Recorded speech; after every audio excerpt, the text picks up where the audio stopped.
শাস্ত্রীয় সঙ্গীতের অনুষ্ঠান, শাস্ত্রীয় সঙ্গীত এবং বাদ্য অনুষ্ঠান অনুষ্ঠিত হতে চলেছে কিশোর মঠের গড়ের জলসাঘরে, এবং তারপরেই রাত্রি 9টায় বহিরাগত শিল্পী বাউল গান পরিবেশন করবেন কিশোর রঙ্গমঞ্চে। তাই আগত এটা কি ঘর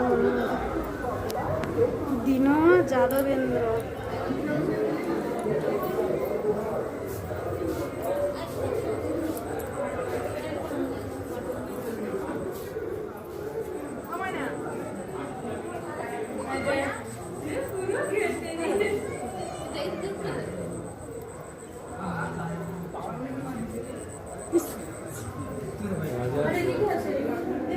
ঠাকুর সরা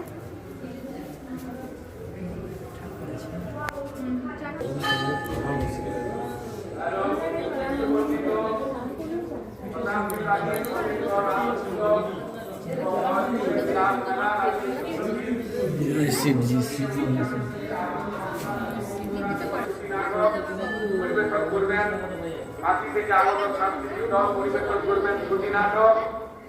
অল্প সময়ের মধ্যেই কিশোর রঙ্গমঞ্চে পরিবেশিত হবে শ্রুতি নাটক।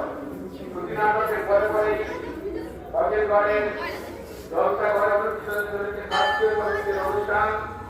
শাস্ত্রীয় সঙ্গীতের ভারতীয় সঙ্গীতের অনুষ্ঠান অনুষ্ঠিত হবে জলসাঘরে এবং বাউল গানের নাটক, বহিরাগত শিল্পী পরিবেশন বাউল গানের অনুষ্ঠান। আজকের অনুষ্ঠান সুন্দরবনকে সুন্দরবন করে তোলার জন্য এলাকার সরকার করেন সাংস্কৃতিক মহল ঘাটে পারমিটের আবেদন এবং